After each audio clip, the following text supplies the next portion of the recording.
안녕하세요. 너랑 나랑 이서원입니다. 안녕하세요. 이건우입니다. 네, 선생님. 음. 지금 한창 여름입니다만, 봄이 되면 꽃들이 피잖아요. 그렇지. 근데 꽃들이 피는 순서가 다 다르더라고요. 제일 먼저 벚꽃이 피고, 그렇지. 개나리가 피고. 그래서 왜 그렇게 꽃이 피는 순서가 다르냐 했더니, 일조량이 필요한 만큼 돼야 꽃이 피더라고요. 그렇죠. 그래서 일조량이 많이 필요한 꽃은 뒤에 피고, 적게 필요한 건 앞에 피고 그러더라고요. 그래서 봄꽃도 피는 순서가 있다는데 하는 제목으로 여기 앞에 글을 하나 썼어요. 근데 여기에는 어떤 내용을 썼냐면 선생님이 저의 제자가 됐던 특별한 경험을 쓴 적이 있죠. 제가 사이버대학교 교수로 있을 때 저는 지금도 그때 생각하면 밤잠을 설쳤던 경험이 있어요.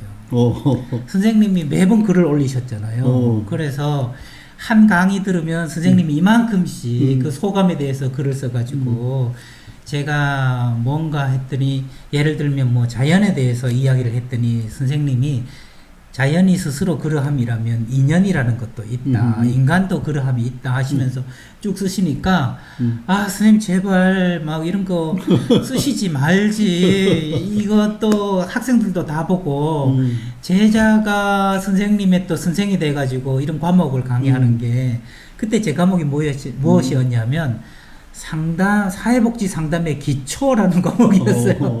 상담의 대가에게 제가 기초라는 과목을 하는데 선생님이 사이버 대학 학생이 돼가지고 제 수업에 들어오셔서 제가 정말 큰 부담 느꼈지만 나중에는 에라 모르겠다. 때라 해서 선생님이 댓글 다시면 그걸 아내하고 같이 읽었어요. 같이 읽으면서 이거는 내가 이렇게 짧게 했는데 선생님이 이렇게 길게 써주신 이게 더 깊은 거다. 우리 이걸 공부하자. 하고 아내하고 토론회처럼 하고 그랬더니 사실 그 수업은 표면적으로는 제가 선생님한테 뭔가를 가르친 게 됐는데 실제로는 선생님이 저한테 다시 가르쳐 주신 걸로 배운 게 됐는데 그 과목에서 선생님이 유일하게 B학점을 받으셨어요. 그래서 선생님이 제 어깨를 탁 치시면서 니만 B를 안 줬으면 내가 전체 수석을 했다. 그때 기억나시죠? 그래서 졸업식장에서 제가 굉장히 죄책감 느꼈죠. 선생님이 그냥 단과대학에서 수석을 하셔가지고 나 때문이야. 아내도 당신이 B를 드려가지고 선생님이 전체 수석을 못 하셨어. 그게 마음에 너무 남았나 봐요. 남아서 이 책에 썼어요. 쓰면서 선생님이 그 70대 후반에 왜 의학 박사께서 만물 박사께서 사이버 대학을 들어오셔가지고 또 제자 수업을 들어오셔서 그렇게 했는가. 봄꽃도 순서가 있듯이 사람마다 나는 알 수 없지만 선생님에게도 그때가 되셨었나 보다. 그걸 공부할 수 있는 그런 이야기를 여기 썼거든요. 선생님 그 책에서도 다른 책에서도 소개를 하셨지만 내가 가장 기쁘게 공부했던 데는 사이버 대학이었다. 그런 얘기를 하셨잖아요. 그때 제 수업 들었던 거 기억나세요? 기억나. 비học. 그 원수 같은 제자. 당연히 아무거 안 해도 A를 줘야 되는데. 그게 이제 왜 비학점을 받았냐 하면 네. 내 혼자 설명이 그거예요. 다른 과목은 이제 전부 객관식으로 나오잖아요. 물티플 초이스로 그렇죠. 선택을 하니까 네. 이거는 이제 컴퓨터가 채점을 딱 해주니까 뭐 가감할 그게 없어요. 없죠. 네. 그런데 이제 우리 이 선생이 내는 그 시험은 그런 거하고 다른 거예요. 맞아요. 네. 체험도 묻고 뭐도 묻고 이런데 내가 경험한 거하고 이 선생이 경험한 거하고 다르고 또 내가 해답을 쓰는 거하고 이 선생이 해답을 원하는 거하고 같을 수가 없어. 그거는 이제 내가 상담자로 오래 있었기 때문에 그런 습관이 생긴 거예요. 그러니까 그게 안 맞아 들어가니까 B가 되는 거예요. 지금 채점했으면 100점 만점에 101점을 드렸을 텐데 그때는 아직 어리고 미숙해가지고 그냥 제가 쓴 답에서 뭔가 벗어나면 선생님이라도 마이너스 5점, 마이너스 3점 그게 이렇게 했으니까 공정한 거 아니에요? 공정한 거. 참 모자란 거죠. 공정한 거예요. 공식적으로 사과드립니다. 뒤늦게. 그때 그 수업을 하면서 저는 정말 야, 긴장이라는 게 이런 거구나 싶고 매 수업 찍을 때마다 굉장히 긴장하게 돼서 선생님 전번에 그런 말씀 하셨잖아요. 선생님이 좀 다른 사람이 나를 지혜롭다고 얘기한다면 만약 나에게 그것이 있다면 원래 타고난 게 지혜로운 것이 아니라 내가 이런저런 데서 요구를 받다 보니까 상담에서도 그렇고 강의 요청도 그렇고 글 쓰는 것도 그렇고 고민을 하다 보니까 조금 더 지혜롭게 된 것 같다. 그랬는데 제가 그때 그랬어요. 선생님 그 수업을 하고 나서 좀 더 지혜로워진 것 같더라고요. 선생님한테 하도 진땀 빼면서 다음에는 평이 안 나오게 이렇게 찍어야지 이렇게 찍어야지 그 고민이 지금도 그 강의를 되게 생각하면 진땀 흘렸지만 진수를 뽑아낸 그런 강의라는 생각이 들거든요. 선생님이 그런 자극을 주셔서. 나는 그때 왜 그런 그 댓글도 길게 달고 네. 했느냐면 나한테 기본적인 생각이 그 학교를 정년 퇴임할 때 네. 제자들에게 이제 퇴임 기념 강연을 하잖아. 네. 뭘 할까 생각하다가 내가 핵심적인 거는 이런 걸 얘기했어요. 오늘 나는 정년 퇴임을 합니다. 네, 합니다. 네. 퇴임하는 오늘부터 나는 여러분들의 제자가 됩니다. 왜 그러냐면 말이야. 나는 퇴임을 하면 이제 책 볼 기회도 적죠. 네. 환자 볼 기회도 적죠. 머리도 또 이 기억이 젊은 사람한테 네. 따라갈 수 없죠. 그러나 내 제자들은 공부를 한참 하니까 최신 지견을 다 알 수가 있는 거예요. 네. 나는 모르는 걸 자기들은 알 수가 있는 거예요. 그래서 지금부터는 여러분들이 내 스승이니까 아끼지 말고 당신들이 공부하고 안 최신 지식 같은 것을 나한테 좀 가르쳐 주라. 그러니까 선생님인 거지. 네. 그거는 내가 그냥 그 말의 기교를 부리려고 한 얘기가 아니라 진심을 담으셨어요. 정말로 그런 생각을 가졌어요. 왜 그러냐면 사정이 그렇잖아요. 내가 걔들만큼 공부를 할 수 있나요? 못하는 거지. 네. 그러니까 이제 사이버 그 대학에 들어가서도 이소원 선생한테 배우는 게 하나도 나로서는 내가 말했던 거잖아요. 배우겠다고. 그걸 가르쳐줘서 몸소 실천하셔서. 그리고 저는 이 기억이 나요, 선생님. 그때 선생님이 저한테 복지 상담의 기초와 이론에 대해서 한 학기를 하시고 나니까 아, 복지 상담하고 일반 상담하고 다른 거 하나를 배웠다. 그 말씀을 저한테 해주셨어요. 그러면서 복지 상담은 자원이 오가는 거다. 자원이 오가는 거다. 아, 역시 참 선생님이 길게 이야기를 아무리 해도 그 중에 핵심 하나 딱 잡으셔서 자원이 오가는 게 이게 복지 상담이다. 에피소드. 선생님이 그 말씀 때문에 제가 학교를 또 사표를 냈잖아요. 내가 비학점도구나. 그렇지.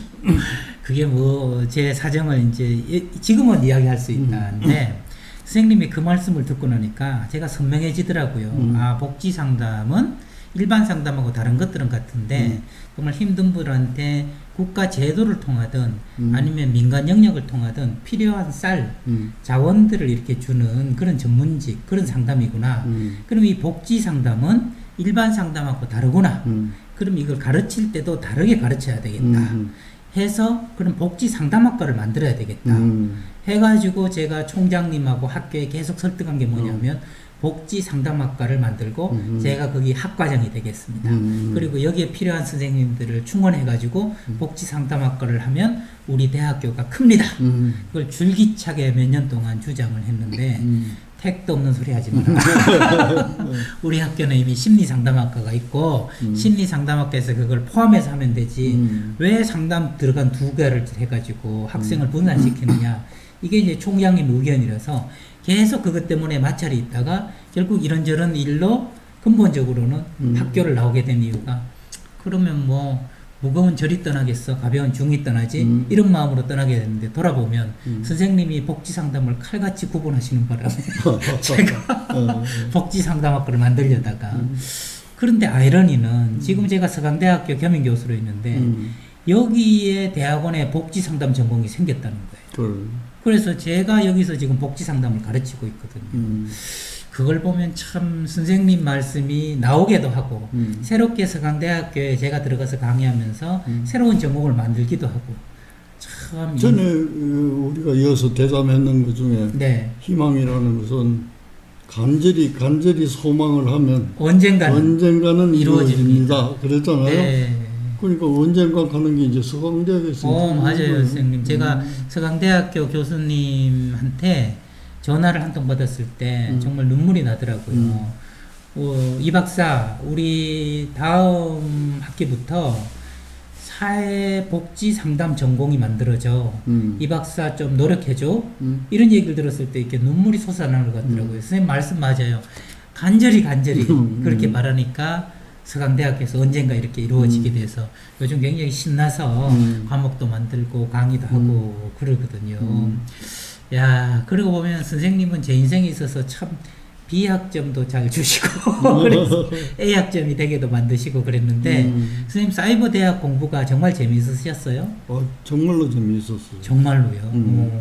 이제 내가 들어간 게 문화학과니까. 문화학과 들어갔었죠. 문화예술학과 때 들어갔어. 내가 제일 하고 싶었던 게 이제 그림인데. 미술. 고등학교 때. 네네네. 미술대학에 가려고 하다가 내가 이제 포기하고 이과대학을 간 이유는 이 미술대학은 굉장한 창의력이 필요해. 미술은, 네. 내가 갖고 있는 실력은 그냥 이래 보고 모사하고 이런 정도는 되는데 네. 이 창의력이 나한테 없어. 그때 판단해. 네네네. 창의력이 없으면 이거는 예술이라고 할 수가 없어. 예술이 내가 그때 생각해. 네네네.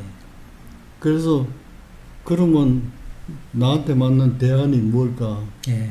창의력이 없어도 해낼 수 있는 게 뭘까? 그 의학이. 네. 의학은 교과서대로 해야 되는 거지. 창의적으로 하다가는 사람 죽이는 일이요. 정석대로 그대로 해야지. 그렇지. 칼처럼 정확하게. 그럼 네. 암만 자기가 경험이 많다고 해서 말이지. 교과서에 인정되지도 않는 방법을 가지고 환자를 치료한다. 예. 이거는 바로 생명과 직결되는 거고. 네. 그 마치 비유하자면 이과대학은 레일 위를 달리는 기차와 같은 거고. 네. 명확해지네요. 예술가는 길도 없는 것을 산길을 뚫어가면서 가는 거고. 비유가 좀 딱 와닿습니다. 그러니까 나는 이제 그런 소질이 없구나. 미술을 좋아하지만 그런 그러니까 이제 이과대학을 다니고 졸업하고 나서도 사이버 대학에 보니까 문화예술학과가 있는 게 예술이 드디어 있네. 예술. 네. 그때 그리움이 솟아나서 공부하러 들어간 거예요. 그것도 쌤 간절히 원하면 언젠가 그래, 이루어진다는 유심소연의 원리가 사이버 대학으로 실현되실 거. 그러니까 너무너무 재밌는 거예요. 이거. 너무너무 재밌는 거예요. 예, 내가 간절히 원하던 것이었으니까. 간절히 원하던 것도 있고 그런 이론적인 배경도 없이 내가 여행을 가면 제일 먼저 들리는 게 그 미술관, 갤러리. 그게 눈에 들어온 거는 많은 거예요. 네. 근데 이게 학술적으로 눈으로는 이미 화가야. 좋은 거가 이해 아니거든.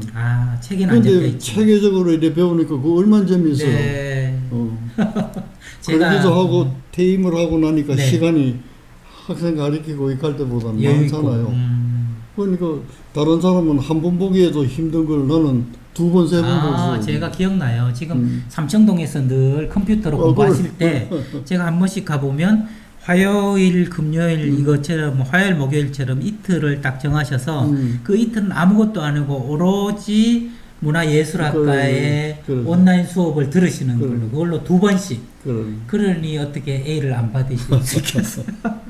재밌게 하고. 그때 왜 뭐 MT를 간다든지 학생 활동할 때 선생님이 또 거기를 같이 참석하시기도 하고 가시려고도 하고 다 하셨죠. 그 다 했는데 불편한 게 뭐냐 하면은 방배당을 할 때 나하고 교수하고 그 교수님은 젊은 분들인데 얼마나 불편하겠어 나하고. 그게 나보고 이제 호칭도 학생이 아니라 교수님, 뭐 박사님 이런. 그리고 또 이제 같은 그 학생들도 이래 댓글 달 때 뭐 박사님은 어떻고. 그래가지고 이래가지고는 내가 안 되겠다 싶어가지고. 장문의 글을 내가 그 댓글로 올렸어요. 네. 앞으로 나를 호칭하는 거는 박사님, 교수님 이러면 내가 상대 안 한다고 그랬어요. 아, 지금 네. 엄연히 사이버대학교 문화예술학과 몇 기 학생인데 네, 네, 네.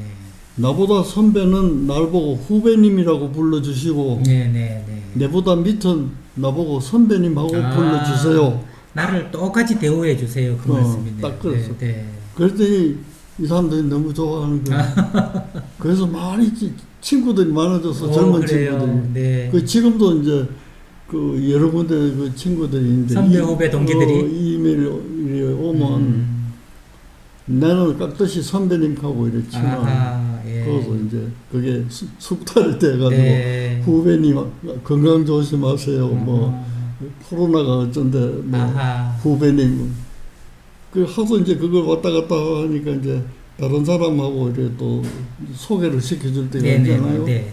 나 이거 선배님인데 뭐 이러면 어리둥절하지. 나이는 새파란데. 그러니까 학교에서 수업 듣는 것도 너무나 즐거우셨고. 그것도 즐겁고 저것도 즐겁고. 그것도 즐겁고. 그러니까 나로서는 네. 내 일생 동안 공부한 그 초등학교, 중학교, 뭐 고등학교, 대학교 다 합해도 이 재미를 선생님이 그때 너무 즐거워하고 재미있었기 때문에 이게 과하실까봐 제가 비학점으로 평균을 좀 잡아요. 그런 성견진 명이 있는 줄은 또 몰랐습니다. 근데 쌤한테 제가 또 사이버대학에서 또 호출되어 간 거 기억하시죠? 응? 호출되어 갔다고요. 호출. 선생님 결혼과 적응이라는 과목을 맞아. 겸임 교수로 또 하셨잖아요. 그래, 사이버대학교에서 한 2과목 정도를 강의하시고 그때 뭐 선생님 수업 들으려고 제자들이 또 얼마나 많이 생겼습니까?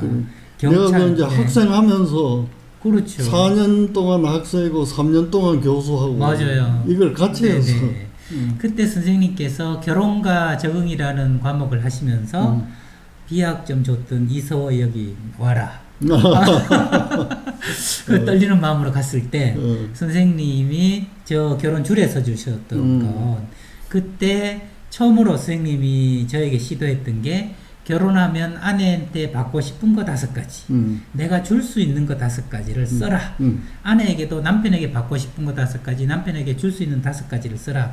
그래서 서로 받고 싶고 주고 줄 수 있다는 거를 교차 분석해가지고 그 파워포인트로 결혼 주례를 써주셨잖아요. 대한민국 역사상 파워포인트로 결혼 주례 쓰신 거는 선생님이 최초이자 최후가 아닐까 그런 생각이 저는 드는데 제가 동문회관에서 결혼식을 하면서 지금도 아내하고 그 결혼식의 주례에 대해서 이야기를 한 것이고 저희 집에 있습니다. 5개 있는데 선생님께서 와서 결혼해서 살아보니 과연 내가 줄 수 있다는 5개를 다 줬는지 그 다음에 아내도 나한테 받고 싶다는 걸 다 받았는지 그거를 재평가해서 이 결혼이 유효인지 무효인지를 판가름 내겠다. 그러니까 그걸 들고 양심적으로 와라. 그래서 제가 땀을 뻘뻘 흘리면서 쌤한테 가서 이제 하나하나 평가를 받았거든요. 그때 낙제점 받은 게 있어요. 그게 뭐냐 하면 매일 아내에게 사랑한다고 이야기하겠습니다. 근데 선생님이 이걸 지켰느냐 뭐 했을 때 못 지켰습니다. 이랬더니 낙제. 다른 것들은 좀 합격점을 받았어요. 받았는데 이게 뜻대로 잘 안 됐다는 걸 제가 고백했고 이 얘기를 한 10분 이상 했었어요. 왜 뜻대로 안 되는가. 그래서 요즘 눈 뜨면 제가 여보 그러면 아내가 알아요. 사랑한다고? 그래서 사랑해. 그 약속을 계속 지켜야 되기 때문에 갑자기 선생님 문득 제 결혼 얘기를 조금 여쭤보고 싶은데 선생님 하신 말씀 그 형식도 특이하고 내용도 특이했지만 나는 결혼을 5년만 보증한다. 이렇게 말씀하셔서 하객들이 깜짝 놀라게 하셨거든요. 그 뜻이 뭐였던 거예요? 지금 와서 한번 여쭤보고 싶네요. 네. 5년 후에는 상황이 달라질 것이다. 전제. 그렇긴 하죠. 애도 나올 수 있는 거고 직장도 바뀔 수가 있는 거고. 그러니까 처음 출발할 때보다는 5년 정도 지나면은 이게 상황이 바뀔 것이다는 전제고. 또 그때 유행했던 경제개발 5개년 계획이잖아요. 그러니까 부부관계도 5개년 계획을 세워가지고 단기로 이렇게 완성해 나간다면 네네. 그 재미도 있을 것이다. 네. 그런 생각에서 5년 단위로 재평가를 하고 다시 살 것인가 네. 안 살 것인가 그것을 둘이 결정하라. 아, 그런 뜻으로. 네. 제가 바짝 긴장하고 5년 살았잖아요, 선생님. 합격해야 되기 때문에. 저는 그래서 선생님하고 사이버 대학을 기억하면 제가 선생님한테 비학점 드렸던 것, 그다음에 선생님 매번 댓글 올라오시는 데 대해서 제가 맨날 끙끙 앓으면서 고민하면서 그 다음 수업을 만들었던 게 기억나고, 선생님 늘 일주일에 2번씩 복습하시면서 수석 졸업하셨던 거, 지금 돌아보니 또 그 학우들하고도 그렇게 잘 지내셨던 거, 이런 게 주마등처럼 스치고 지나가네요. 선생님 말씀을 듣다 보니까 그 간절히 원하면 제가 복지 상담 전공을 만들듯이 이게 만들어냈듯이 이루어지는데, 선생님도 간절히 원하다가 사이버 대학을 오셨잖아요. 오셨는데 아까 미술을 하려고 그랬더니 창의성이 좀 부족하다 이런 말씀하셨는데, 지금 제 결혼식을 해주신 거나 아니면은 결혼 보증 기간 뭐 이걸 정하신 거나 이런 것들은 전부 창의력 덩어리 아닌가요? 창의력은 같은 창의력이지만 아이디어잖아요. 아이디어죠. 네. 아이디어를 그림으로 표현해내는 창의력이 표현의 없다. 창의력. 그러니까 피카소 같은 사람들이 뭐 코도 하나 그려놓고 뭐 눈도 하나 그려놓고 이걸 또 그림이라고 내놓고 세계 사람들이, 그거는 그 사람의 독특한 이 생각을 창의적으로 표현한 거예요. 그림을 통해서. 그게 내가 창의력이 없다고 하는 것은 이제 그런 식의 창의력을 가지고 작품을 만들 수 있는 정도가 아니다. 예. 그렇게 생각했다. 그러면 이걸 뭐 영어로 쓰면 artistic creativity, 그죠? 예술적인 어떤 표현의 창의력, 그렇지. 이런 것은 내가 이것까지는 없구나 했지만 아이디얼한 창의력에 있어서는 다른 거는 네. 나는 창의력이 있다고 생각하면서 한 건 아닌데, 네. 내 제자들이 그랬어요. 내가 이제 회의를 하면서 이런 얘기를 이래 하면, 선생님 그 허황한 얘기라는, 허황한 얘기야. 예. 근데 얘들이 이제 졸업하고 나가서 개업도 하고 어디 취직도 하고 이러다가 이제 또 모이잖아요. 네. 모이면 그때는 허황했는데 한 5년 지나니까 선생님 말씀이 맞아요. 아이고, 네. 그래. 네.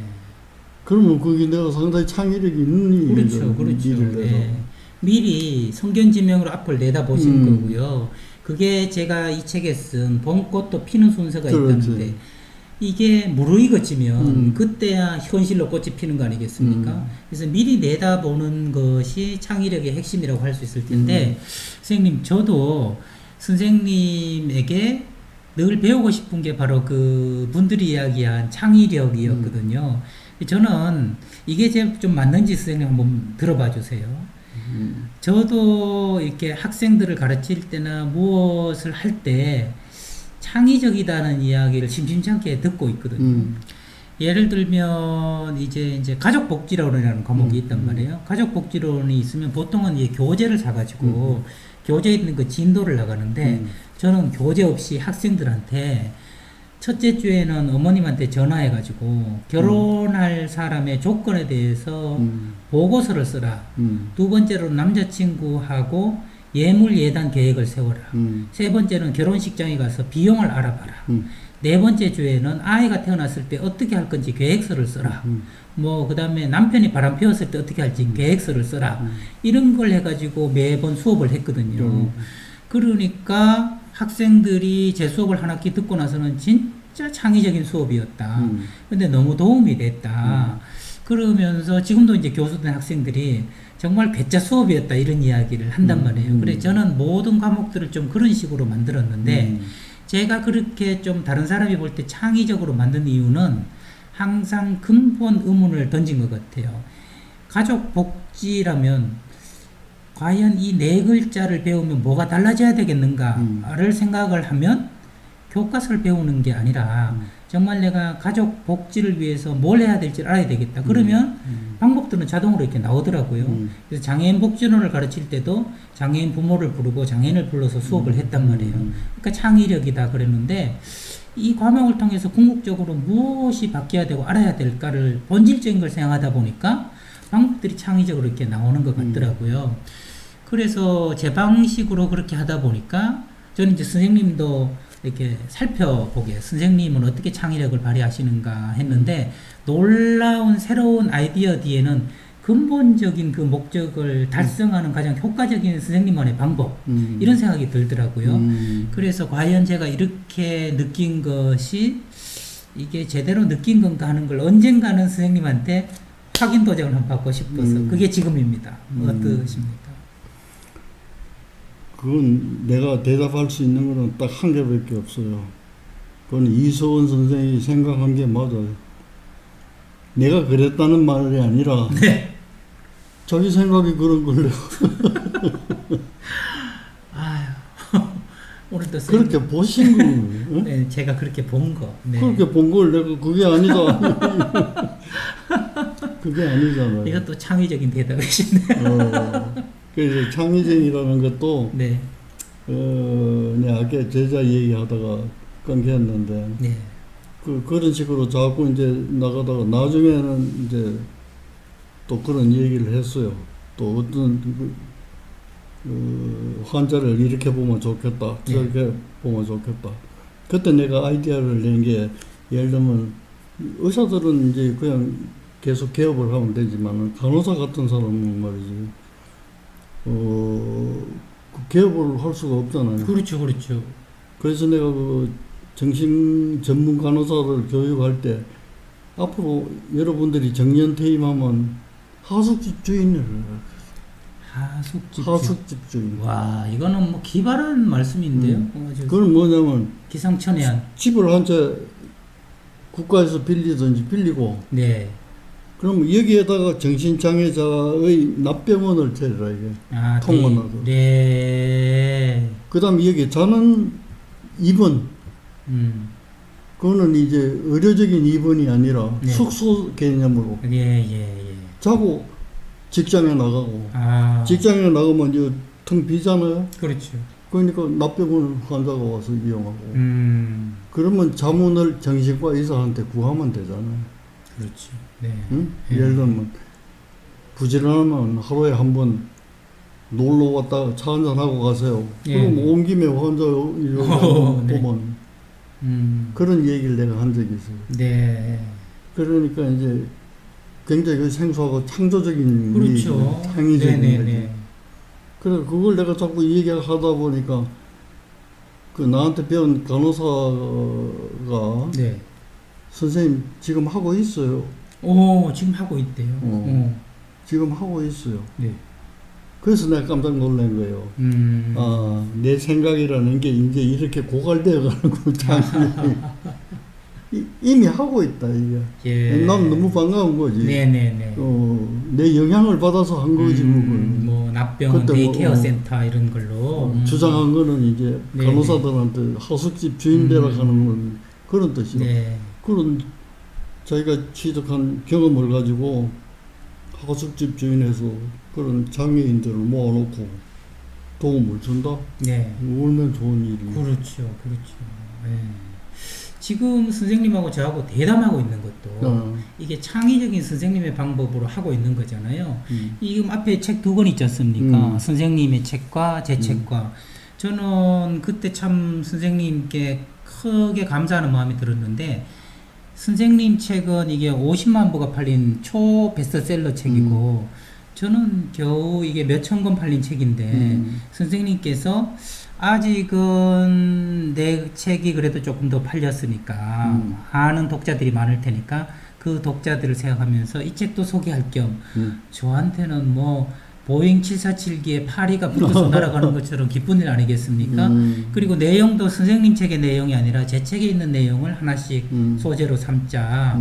그래서 그게 되게 감사했는데 이렇게 한 번씩 대담을 할 때마다 제 책이 점점 두꺼워지는 느낌이 드는 거예요. 그때 제가 이 책을 쓸 때 든 생각은 여기까지였는데 선생님한테 여쭤보니 가지를 이쪽으로 뻗기도 하고 또 뿌리가 더 깊이 내려가기도 하고 열매를 맺기도 하고 그러면서 단지 이 책이 나를 살리는 말들이 아니라 우리를 살리는 말이고 보는 분들을 살리는 말들로 이 대담이 되고 있구나 하는 생각이 들어서 창의적인 생각 하나가 수많은 가지와 열매를 맺는구나 그런 생각을 제가 하고 있거든요. 그래 꽃이 단계적으로 피듯이 네. 이서원의 품격도 단계적으로 올라가고 네.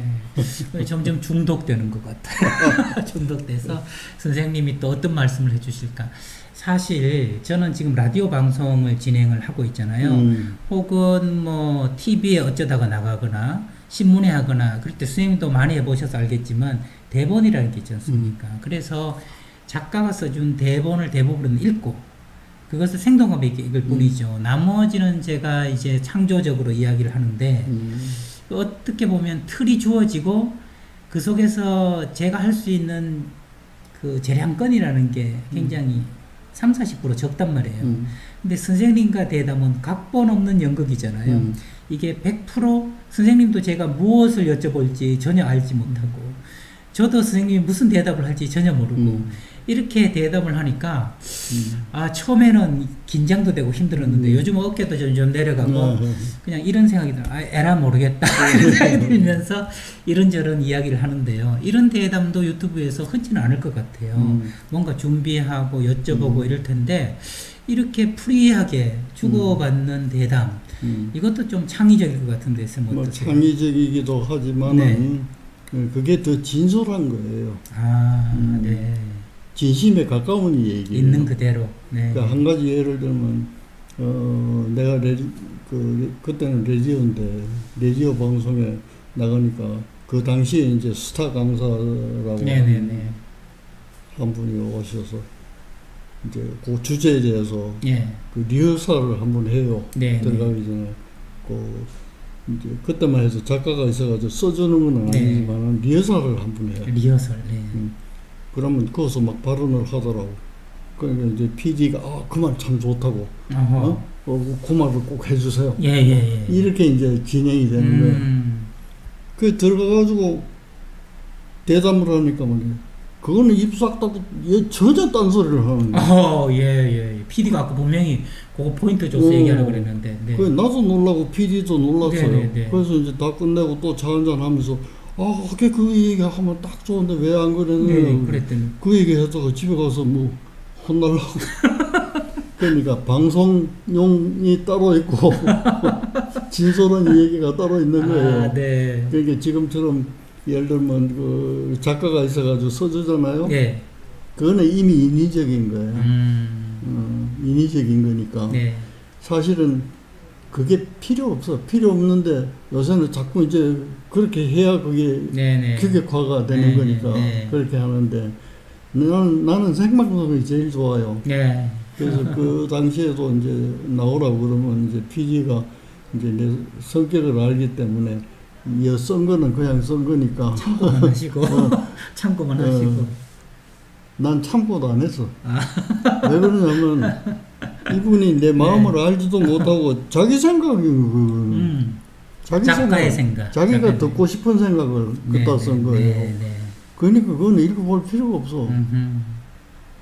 그래서 내가 크게 실수하지 않는 한은 그냥 가서 하는 게 제일 좋아. 지금 저도 그냥 지금 와서 이게 어떻게 보면 우리 둘 사이에 그 나눌 수 있는 대화의 가장 진솔한 방법. 그런 것 같아요. 참 그래서 뭐 창의가 별거냐 서로 진솔하고 원래 목적에 충실하면 어떤 형식이든지 그게 창의적인 거지 그런 생각도 하게 되네요. 정말 간절히 원하면 언젠가 이루어지는 것 그것이 우리 삶이 아닌가 이런 생각도 저는 하게 됩니다. 그리고 지금은 우리가 대담하는 게 이 얘기를 해서 듣는 분들로 하여금 칭찬받으려고 하는 얘기는 아니잖아요. 그렇죠. 부끄러운 얘기도 하고 뭐 이거는 이제 우리 얘기를 진솔하게 하는 거예요. 어느 개그맨이 절에 갔더니 보살님들이 음식을 이렇게 주면서 이러더래요. 정성껏 준비했으니 한번 맛보아 주세요 그러더래요. 그래서 그 말이 참 좋았답니다. 왜냐하면 맛있게 드세요 이렇게 맛있다고 얘기하지 않고 맛보아 주세요 그러니까 저도 이런 얘기를 하고 싶어요. 선생님과 제가 정성껏 대담한 걸 드리니 맛보아 주세요. 그리고 댓글로도 해주시고 그렇지. 네 그러면 선생님과 제가 시간 나면 늘 달고 있지 않습니까? 아, 요즘 또 선생님 댓글 열심히 다셔가지고 제가 또 안 달 수 없어서 참 이게 즐거운 부담인 것 같습니다. 그렇지. 네 오늘도 여러분들과 함께 봄꽃도 피는 순서가 있다 하는 얘기로 이런저런 얘기 진솔하게 도런도런 나눠봤습니다. 지금까지 너랑 나랑 이서원이었습니다. 다음 시간에 뵙겠습니다.